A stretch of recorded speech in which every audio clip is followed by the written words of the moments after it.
Keep these men digging, Captain. Let's be done with this by nightfall. Yes, sir. Ulysses S. Grant has now gone down the Mississippi River. He's in the midst of the Vicksburg campaign. In 17 days, Grant's army marched 200 miles and won 5 battles. And now, we are talking about a siege. When Grant first settles into siege operations, he digs a line opposite the Confederate ones, so you can cut off the key routes of supply to the city. And then in case a Confederate force came from his rear, he then dug another series of entrenchments facing the other way. And now he's gonna ring Vicksburg with artillery. In fact, he's even gonna bring naval artillery off naval ships to bombard Vicksburg. We wanna put them under the maximum pressure so that they recognize this sacrifice is no longer worth it.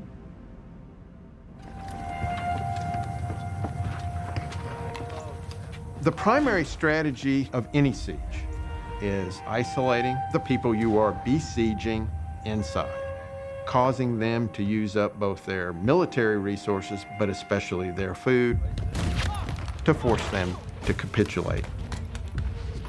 So the consequence of this is Grant's army will grow to over 70,000 troops over time, and it's a ratcheting up of military pressure. Now, the Confederate government in Richmond is rather concerned about the situation at Vicksburg.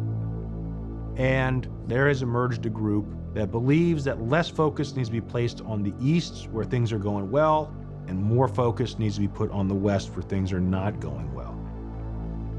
Robert E. Lee's response is, even if I send troops to Vicksburg, by the time they got there, it might be over. And Lee decides to go north and try to seek a decisive engagement with the Federals north of Pennsylvania. At the same time, Grant keeps the pressure up at Vicksburg to end the siege. By the end of June, the Confederate Army of Vicksburg was subsisting on a handful of peas and rice issued once a day per man. Even their water would be rationed to 1 cup per man per day. So now, as the temperature of the summer continues to get hotter and hotter, Grant will dam up all the creeks that are going in there. Confederates are being shelled by Union gunboats as well as Union batteries. But also throughout the siege, you have a civilian population trapped in the city, estimated at about 2,000.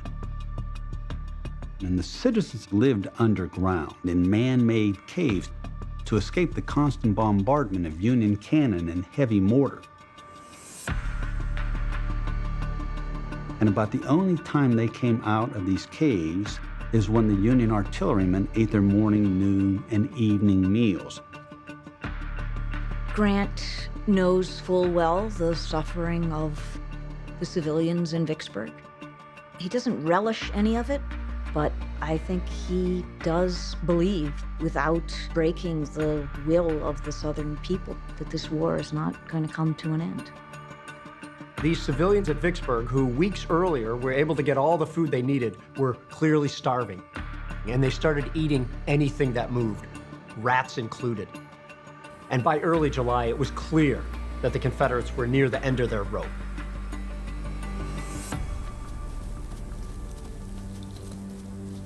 On July 3rd, 2 persons were seen coming towards our lines bearing a white flag. It was a glorious sight to soldiers on the line.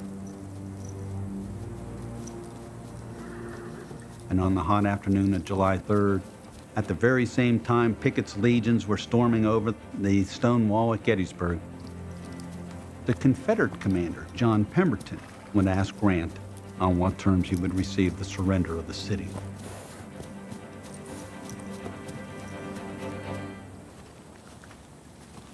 General Pemberton.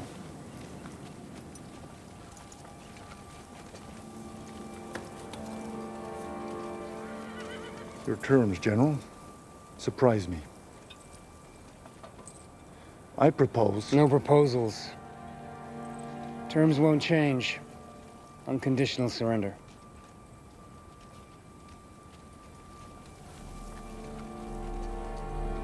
sir. Listen, we need to offer terms. No. Be practical. What are we going to do with 30,000 prisoners? Better offer terms. What do you think? General? I'm prepared to accept the parole, but only if my men walk away with all of their personal property.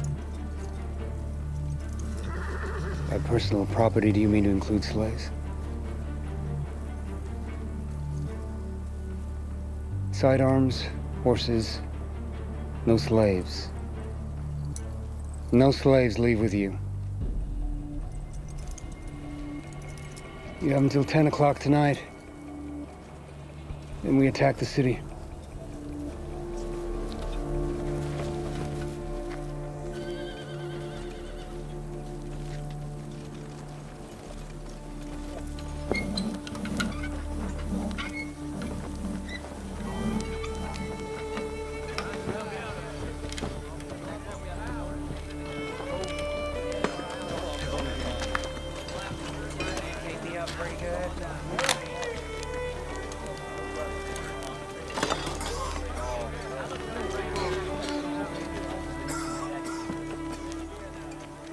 Up to this point, Grant's reputation is unconditional surrender Grant. And yet here he paroles the men that are there. And it shows what flexibility of mind he had. I think he makes the calculus of, what if we send these 30,000 scarecrows back to their towns? What are they going to tell them? We just got whipped. See the corporal inside your parole.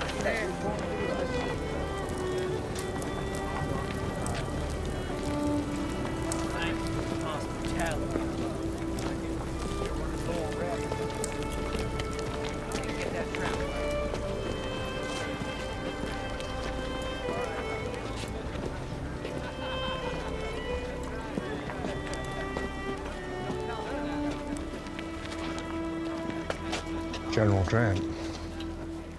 Retain your sidearms, General.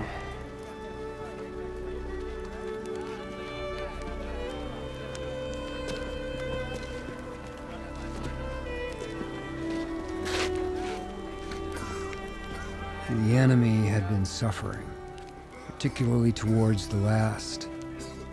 I saw our men taking bread from their haversacks and giving it to the enemy they had so recently been engaged in starving out.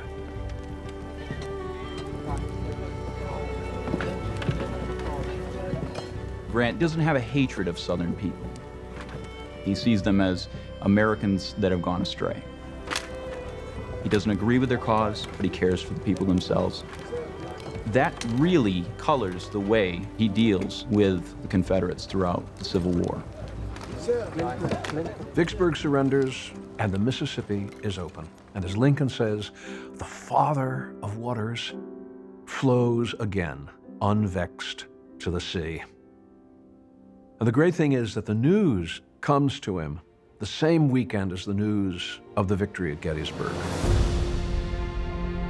My dear General, when you first reached the vicinity of Vicksburg, I never had any faith except a general hope that the expedition could succeed. I now wish to make the personal acknowledgement that you were right and I was wrong. Yours very truly, A. Lincoln. Grant and Lincoln first meet as correspondents. And their correspondence is quite wonderful. They are both men of the West. And I think they share a certain philosophy and perhaps a certain attitude. And I think it really set the terms for their future relationship. This victory was a culmination of a very long campaign, full of trial and error, full of Grant figuring out, how do I capture what seemed an impregnable fort?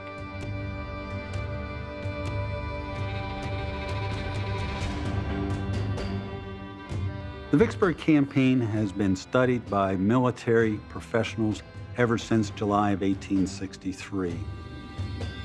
In fact, in the Army's warfighting manual, it highlights the Vicksburg campaign as the most brilliant campaign ever waged on American soil. And so whereas the Civil War is often referred to as the last of the old wars, first of the modern wars, Grant can be termed the first modern American warrior.